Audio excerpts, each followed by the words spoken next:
Pain is not simply an unfortunate event that happens to us in life. It is a force that reveals who we are. Pain is not an accident. It is something far more unsettling. It strips us down. It shows us ourselves. A person does not truly become visible when they feel strong, but when they realize they can no longer endure. In that moment, masks fall away, roles collapse, defenses grow quiet, and for the first time, a person comes face to face with who they really are.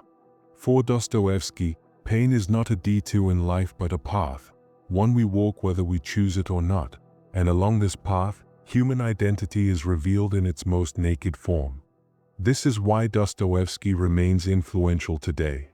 Not simply because he was a great novelist, but because he refuses to comfort the reader. His writing does not soothe the soul, it disturbs it. His stories do not console, they expose. He takes seriously not only the goodness of humanity, but also its darkness. He does not glorify human nature, he divides it. And at the center of this division, there is almost always pain. In Dostoyevsky's world, pain is not random. The moment a person becomes conscious, they also become vulnerable. To know is to see, and to see is to lose the ability to escape. This truth feels even sharper in the modern world. As freedom expands and choices multiply, uncertainty grows heavier. The fear of making the wrong decision increases, and as people are tossed between endless possibilities, pain becomes unavoidable. Raskolnikov in Crime and Punishment is a striking example.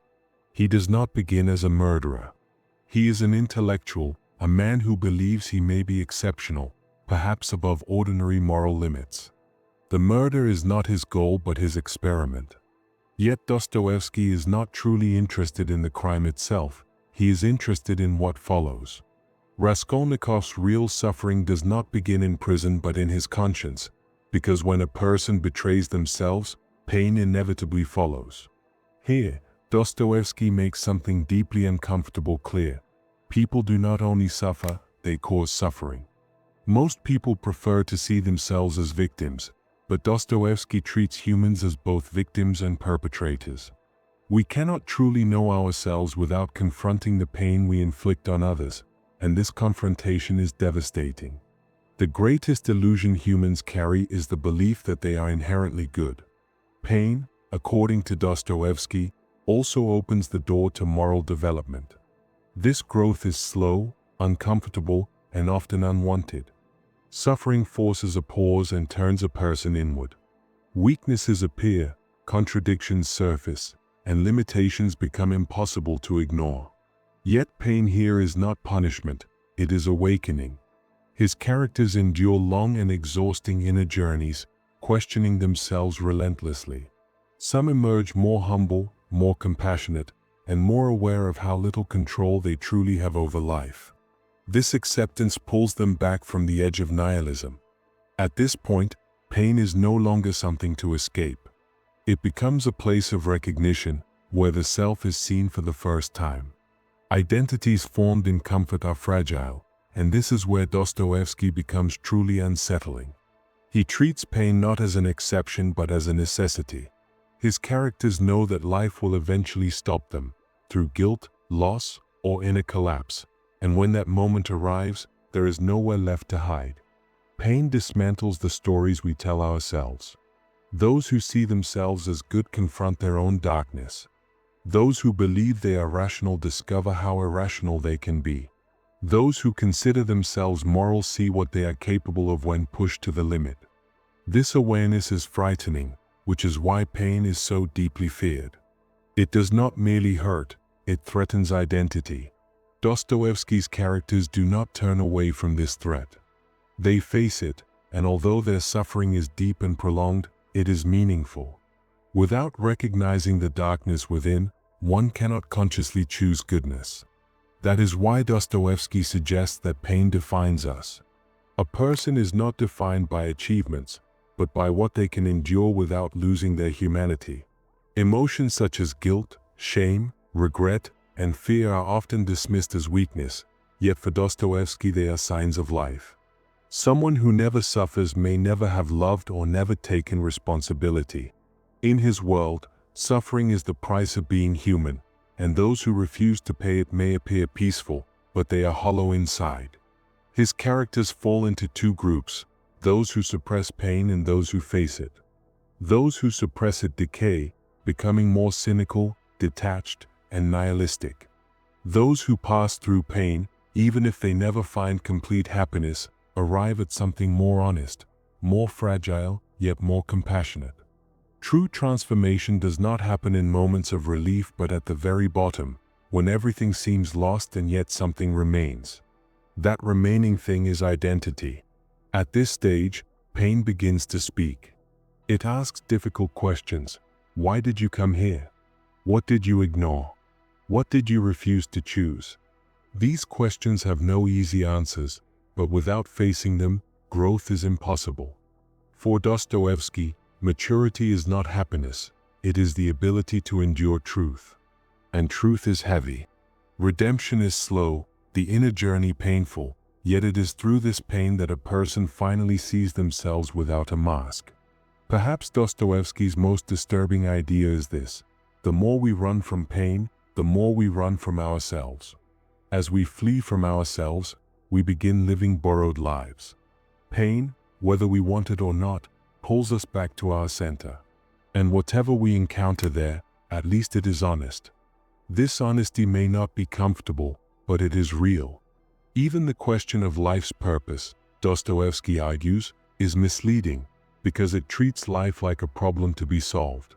Life is not solved, it is lived, with all its contradictions, pain, and ugliness.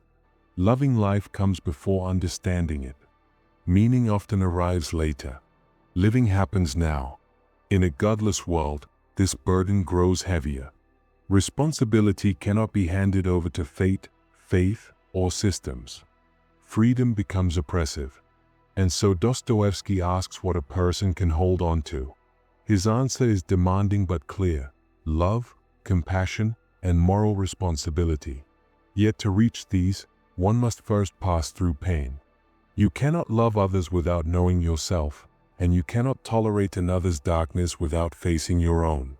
Today, many people try to escape pain by distracting themselves or numbing it. But pain does not disappear. It transforms into emptiness, restlessness, and quiet despair. Dostoyevsky warned us of this.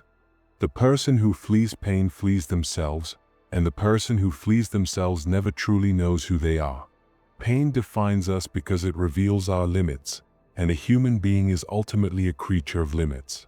People describe themselves through ideals and intentions, but according to Dostoyevsky, these do not truly define us. What defines us is what we do when those ideals collapse. When pain arrives, theory falls silent, promises fade, and what remains is truth. This is why Dostoyevsky's characters feel so real. They are not abstract ideas but people standing at the edge, forced to choose. Pain becomes a moral moment, asking a simple yet terrifying question: what kind of person will you be despite this? Cruelty or mercy, denial or responsibility, justification or acceptance, these choices reveal character. Pain does not automatically make a person good, it forces them to decide. Pain, in this sense, does not announce itself as a teacher, nor does it promise clarity or redemption. It arrives without explanation, often at moments when a person feels least prepared to face it. And yet, once it appears, it quietly rearranges everything. The pace of life slows, distractions lose their power, and the questions a person once avoided begin to surface with unsettling persistence. Things that once seemed essential, status, recognition, certainty, fade into the background, while overlooked emotions grow heavier and harder to ignore. Pain alters a person's inner landscape, forcing them to confront truths that comfort never demanded. It reveals how fragile self-images truly are, and how quickly certainty dissolves under pressure. In this space, excuses lose their strength. Justifications sound hollow. What remains is not an ideal self, but a real one, hesitant, contradictory, incomplete. And it is precisely here that responsibility reappears. Because even in suffering, a person must choose how to respond. Pain does not strip away freedom, it exposes it. The individual may feel powerless, yet the moral dimension of choice remains intact. One may turn pain outward and become cruel, or turn it inward and grow resentful. One may deny it, suppress it, rationalize it, or face it with honesty. Dostoyevsky insists that suffering does not dictate the outcome, it only creates the conditions for revelation. This is why pain cannot be romanticized, yet it cannot be dismissed either. It is neither a guarantee of wisdom nor a meaningless burden. It is a confrontation. And confrontations demand answers, even if those answers come slowly. Over time, pain teaches a difficult lesson, that being human is not about consistency, but about confrontation with inconsistency. People discover that they are capable of compassion and cruelty at the same time, humility and arrogance, love and indifference. This discovery is unsettling because it destroys the simplicity of self-judgment. But it also opens the door to genuine moral awareness. When a person realizes they are not purely good or purely evil, they become more careful with judgment, both toward themselves and toward others. Compassion, in this sense, does not arise from innocence, but from recognition. And so pain, without offering comfort, quietly reshapes perception. It does not heal easily, and it does not resolve quickly. But it leaves behind something enduring, a deeper awareness of one's limits, and a sharper sense of responsibility for how one lives from that point on. What remains after pain is not purity or certainty, but honesty. And for Dostoyevsky, that honesty is the foundation of any authentic life. That is why pain defines us. Because what remains standing after pain is who we are. Heavier than happiness, perhaps, but far more real. And so we return to the beginning. If pain does not merely break us but shapes us, if it stands at the center of who we become, then we must ask, would a life without pain truly be more meaningful or merely more shallow? And if pain did not exist, who would you really be? Do not answer too quickly. Dostoyevsky wouldn't have. Because some questions are not meant to be answered, they are meant to stay with us and slowly change us.